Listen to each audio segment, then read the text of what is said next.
Assalamualaikum warahmatullahi wabarakatuh. Baik teman-teman mahasiswa sekalian, kita akan membahas tentang perkembangan inovasi teknologi keuangan dan juga perubahan layanan pada dunia keuangan, begitu ya.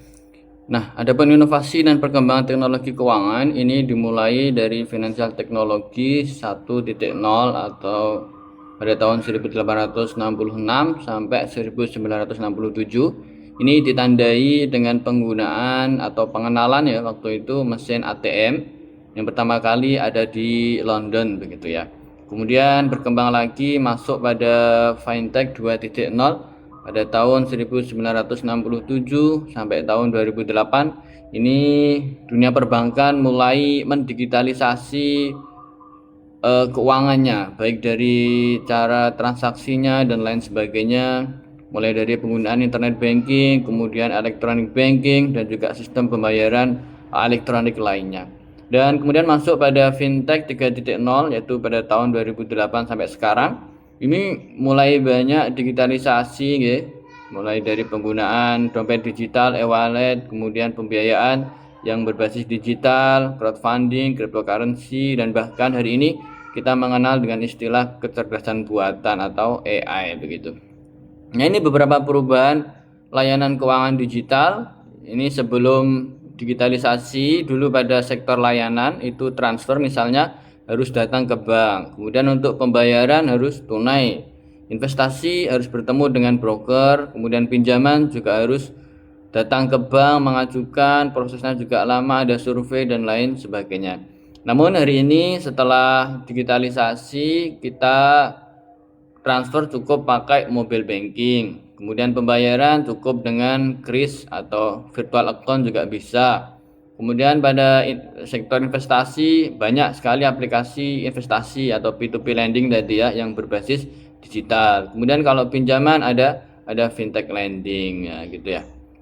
Kemudian dampak teknologi keuangan positifnya ada 4. Ada inklusi keuangan yang meningkat, kemudian efisiensi transaksi juga, biaya lebih rendah, kemudian akses keuangan lebih luas. Dampak negatifnya bagaimana? Ada penipuan digital. Ini banyak contohnya.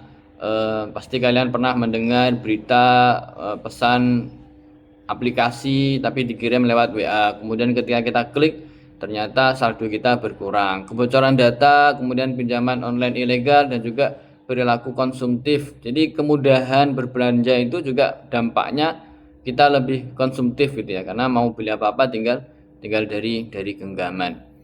Nah, kemudian dari itu ada integrasi moderasi beragama gitu dari materi kita. Ada komitmen kebangsaan, kemudian toleransi, anti kekerasan, akomodatif budaya lokal. Komitmen kebangsaan misalnya kita ikut membantu meningkatkan UMKM dengan sistem digital, pembayarannya lewat kris dan lain sebagainya. Kemudian toleransi, misalnya perbankan syariah boleh memiliki nasabah yang non-Islam dan lain sebagainya.